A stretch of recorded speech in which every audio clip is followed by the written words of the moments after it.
တကယ်လို့ရွှေကြိုဖြစ်ခဲ့မယ်ဆိုရင်တော့မှဒါအမှုပညာရုပ်ရှင်ဘက်ကိုလည်းသွားမယ်ဒါပေမဲ့လည်းဒီကိုလုံနေကြဆိုတော့အလုပ်ကိုလည်းဆက်ပြီးတော့လုပ်ကြအောင်ပါပေါ့သမီးကတော့ဒီတချင်းခံတီးတဲ့ဘက်ကိုရိုင်းကလည်းလုံနေရဆိုတော့လေကိုရိုင်းကတီးတယ်ဆိုတယ်ရေးတယ်ဒီမစ်စင်မှာစားကြအကုန်လုံးကိုရိုင်းကချနေရဆိုတော့လားသမီးဘက်ကတော့ဘယ်လိုပြောမလဲအားသုံးပုံတိုင်းကြိုးစားတယ်ပေါ့နော်သူတို့နှစ်ယောက်ကလည်းဒီအဆိုဘက်ကိုသူတို့ကလည်းအားတန်တယ်ဆိုတော့သူတို့လည်းတို့ဘယ်လိုပြောမလဲသူတို့လည်းဆိုတာပေါ့နော်ဆိုတာပဲအဲ့လိုပဲသူတို့လည်း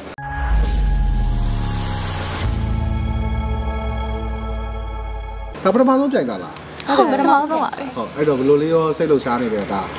ဒီပွဲလာပြန်ရတဲ့ဟာပါရှင်တော့ခုန်ပြီးပါတယ်ဒီကတော့တော်တော်ခုန်ဟုတ်ဘယ်မှာ just နဲ့တွေ့ပြီလားတွေ့ပြီဟုတ်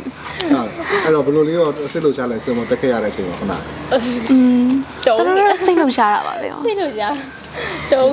ဟုတ်သူရောဟုတ်အဲ့ကြတော့ဟိုအရင်နှစ်တည်းကပြိုင်ပွဲတွေကြည့်ပြီးတော့ဒါဘယ်လိုလဲအားချစိတ်ကြောက်လားဒါမှမဟုတ်ဘယ်လိုကြောက်လဲအရင်နှစ်တည်းကပွဲတွေရောကြည့်ဘူးလားကယ်ရီပွဲတွေပါလေ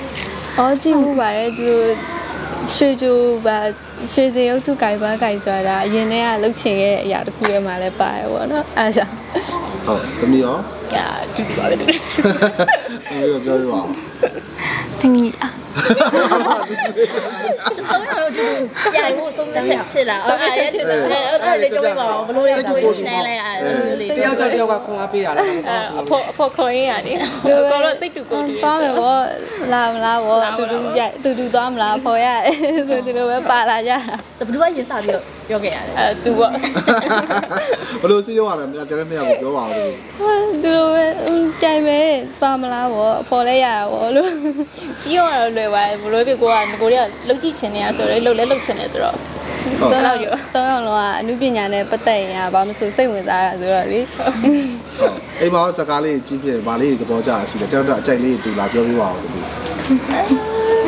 ကြိုက်လေးတွေကတော့မတူဘူးပေါ့တားတဲ့တယောက်ကတော့မတူတယောက်က romance လေးသဘောကျတယ်နောက်တယောက်ကကျတော့အဲ့လို horror ပေါ့ horror တွေ့တာလေးသဘောကျတယ်တားတဲ့တယောက်ကတော့မတူဘူးပေါ့ဟုတ်သမီးရောဗာလေးကြိုက်တယ်ကြည့်ပြ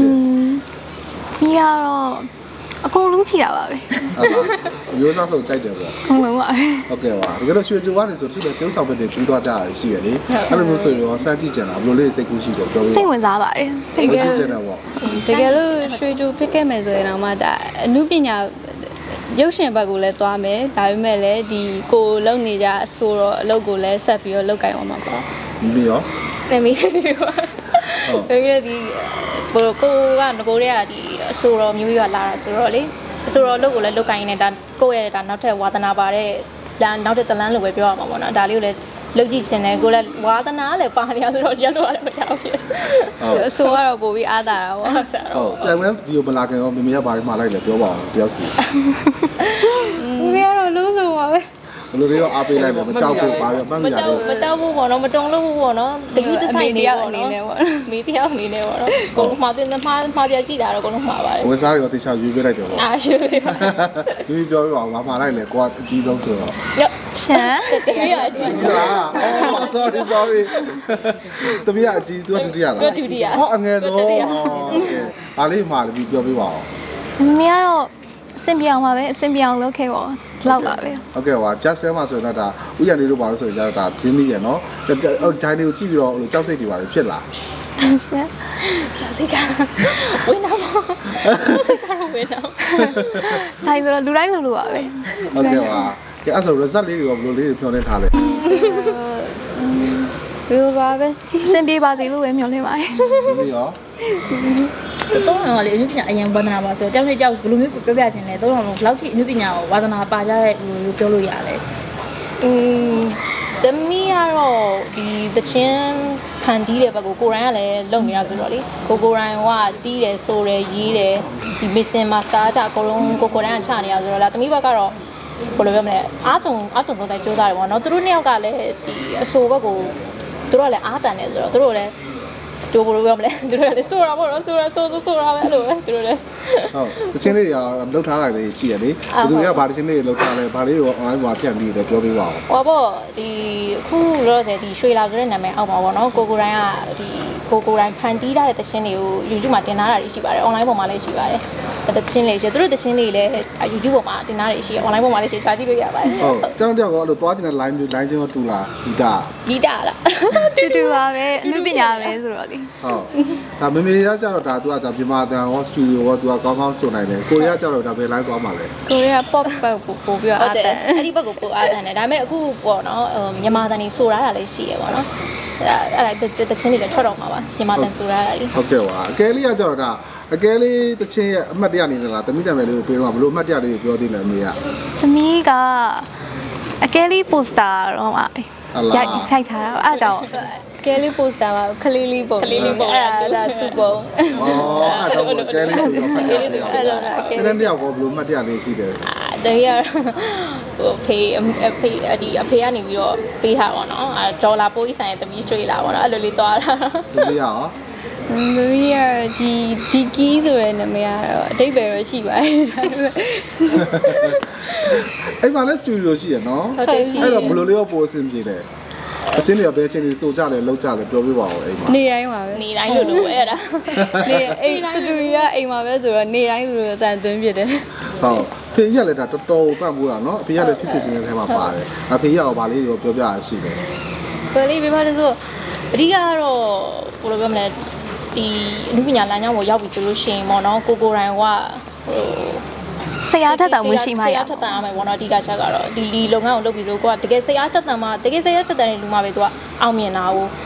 အဲ့ဒါအဓိကချက်ပေါ့နော်အဲ့တော့ကျတော့ရိုးသားရမယ်ပေါ့နော်ဒါမျိုးလူဒါဒီလိုစကားတွေပါပဲဒါကိုကိုပြောတဲ့ဖေးတယောက်ကနေသမီးကိုပြောတဲ့စကားမျိုးတွေအများအားပြောတယ်လူကြီးရောဖေးစကားတွေရောဗာလေးမှတ်သားရှိမိတယ်ဖေးဆုံးမတဲ့ထဲကနေပြောတယ်ညီမ3ယောက်လုံးဒါတွေပဲပြောတာဟုတ်လားဟုတ်အစဆူခါလည်းအတူတူပေါ့ဘယ်နဲ့ဘယ်သူ့ပို့ကြောက်ရလဲအိမ်မှာအလားဘယ်တော့စီကန်ကြီးရလားဖေးရစီကန်ကြီးရစီကန်ကြီးရတော့စီကန်ကြီးရဟုတ်ဒါမေမေကပြောမှဆိုတော့သူအောင်မြင်မှုကခိုင်မာကြီးတယ်နော်အဲ့တော့ဒါသမီးရဲ့အနေနဲ့ဒါသူ့မျိုးဆက်ကိုဆက်ရှောက်ရတဲ့အခါမှာတော့ဒါဘယ်လိုလေးရောဖိအားရောရှိတယ်သမီးကိုပြောပြပါဦးဟောပေါ့သမီးအမေရပါတော့သမီးတို့အမေရပါတော့အရန်ကိုကောင်းမွန်တဲ့အဆိုလိုတယောက်ပေါ့နော်တုံးကဒါအတန်ပိုင်းမှာဆိုလို့ရှိရင်လည်းပြောစရာမရှိဘူးပေါ့နော်အရန်ကိုကောင်းမွန်တဲ့အဆိုလိုတယောက်ဆိုတော့အရှင်းပြောရရင်မအေးကိုမိဖို့ကြတော့တိတ်မဖြစ်နိုင်ဘူးလို့ကိုလည်းယူဆရတယ်ပေါ့နော်အတန်ပိုင်းဆိုင်ရအကုန်လုံးပေါ့နော်ဟောတော့အမေကအရန်တော်တဲ့လူတယောက်ဖြစ်နေတာဆိုတော့မင်းကလည်းစိုးတော့ဆိုရင်ဒါပေမဲ့လည်းဝါသနာပါနေရဆိုတော့လေရလို့လည်းမရပြန်အဲ့လိုဖြစ်ဟုတ်ကဲ့ပါပြီးတော့ဘယ်လိုလေးဖိအားရှိလဲမျိုးပါပဲဒီအမေကဒီလိုလူမျိုးဆိုတော့သမီးရဲ့အနေနဲ့ကတော့တကယ်လို့အမှားယွင်းတစ်ခုခုရှိသွားခဲ့ရင်တော်တော်လေးကိုဖိအားများဟုတ်ကဲ့ရွှေဝါရောကဲကဲလေးရောမိကတော့ဒီလိုပါပဲရမောမယ်နော်ကဲရမောမယ်နော်ကဲလည်းတရားမှဖိအားဆိုတော့ဟုတ်ကဲအဲ့ဆိုလို့ရှိရင်ပြီးတော့မှဒါသမီးတို့အားပေးမဲ့ပြည်သက်တွေတရားစင်တာ process ကလေးပြောပြပါဦးရွှေတို့လည်းကြိုင်လာတယ်ပေါ့နော်ပြီးတော့ဒီတချင်းတွေလည်း online မှာအများကြီးထုတ်ထားတယ်ပေါ့နော်အားပေးကြပါဦးဟုတ်မိမိရောအမေကိုချစ်တဲ့ပိတ်သက်တွေရောသမီးကိုချစ်တဲ့ပိတ်သက်တွေရောအားလုံးပေါ့နော်ဆက်လက်ပြီးတော့အားပေးကြပါအောင်လို့ကောင်းဆုံးကြိုးစားပါကောင်းဆုံးကြိုးစားပါမယ်မိမိရောကျေးဇူးတင်ပါတယ်ကျေးဇူးတော့တာပါ